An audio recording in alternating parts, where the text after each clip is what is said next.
Cut Clean Place by Molino 7, Bacoor, Cavite. Ito po yung bago naming project na dinidevelop ngayon dito sa Gawaran 7, Molino, Bacoor, Cavite. Ito po yung model unit niya. Tara, itour ko po kayo. Ito po yung parking niya. Kasya po yung dalawang sasakyan.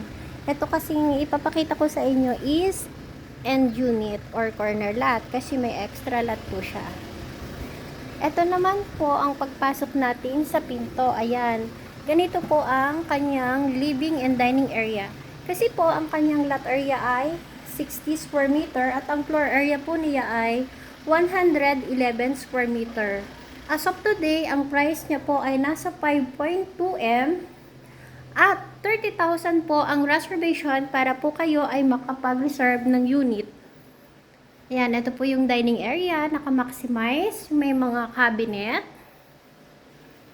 Ayan, ito po yung ating, dahil end unit siya or corner lot, meron siyang slide door dito. Then, ito naman po yung ating mga bintana, may pa-sliding window na rin siya. Ayan, pag meron po kayo sala set, dito lang, ganyan ang ayos. Tapos, ilalim ng hagdan, ito po may pa-cabinet, may handrail na yung hagdan. Ito po, naka-maximize ang kitchen. Then, punta tayo sa may bandang likod. Ito naman po yung parang pinaka-dirty kitchen or wash area. Tapos, nandito po yung CR. Ito po yung actual turnover ng CR natin. Dito sa baba. Ayan, ang tiles niya hanggang bubong na. May pasalamin ng konti, may lavatory, at saka ang ganda po ng maximize talaga. Kapag end unit o corner lot ang makuha nyo, ito po may papakat garden. Pakape-kape pag may time. Ayan po ang area. Sarap tingnan kapag may garden na konti. Inspiring. Okay, pabalik na ulit tayo sa salas. Then, paakyat naman po tayo sa second floor. Ito po yung hagdan. Maganda po siya, pulido. At saka concrete po, hindi siya kahoy lang. Hindi katulad nung iba, na kahoy po yung hagdan. Ito concrete. Okay, una natin pupuntahan ang master bedroom. So, master bedroom, ito po, may pocket cabinet. Magandang tingnan kasi model unit at nakaayos. Banda doon, may table area. Sa gilid, may sliding window door po ulit tayo kasi meron siyang pocket terrace. So, ayan, kita nyo yung kapaligiran kung kayo nagkakape-kape. Ito po yung buong master bedroom. May sliding window din eh. Ayan. Itong kabilang side, sliding door sa may terrace. Tapos, itutur ko kayo itong kabuuan ng master's bedroom. Ito naman po yung hallway.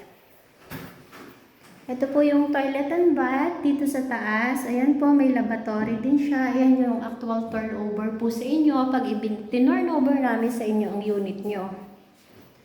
Then, another, may second room. Halimbawa, may mga anak kayo. O, ito may double deck na pong nakaabang. May sliding window dito kapag gusto ng fresh air. O, ito po yun. Diyan. Ito yung second room. Ito naman po yung third room.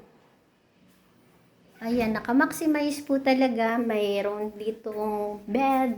Tapos sa kabilang side, may office table kuno.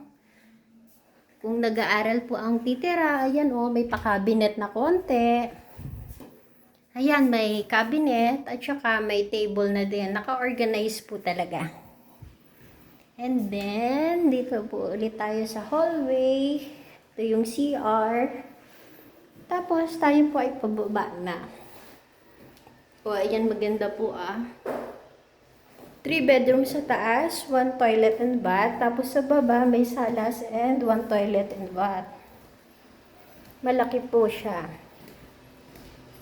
Sa mga interested po, PM lang po kayo sa akin.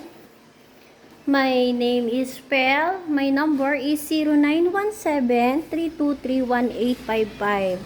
As of today, 30,000 lang po yung reservation. Tapos, ang DP po niya ay staggered lang. So, hindi gaanong masakit sa bulsa kasi 24 months to pay po ang ating down payment. Kaya habang magaganda pa po ang mga slots, mag-reserve na po kayo para makapili po kayo ng magandang location ng block and lot para sa inyong dream home. So, ayan o. So, tawag na kabayan. Ano pang hinihintay? O, ulitin ko po ha. Ang number ko ay 0917-323-1855. Maraming salamat!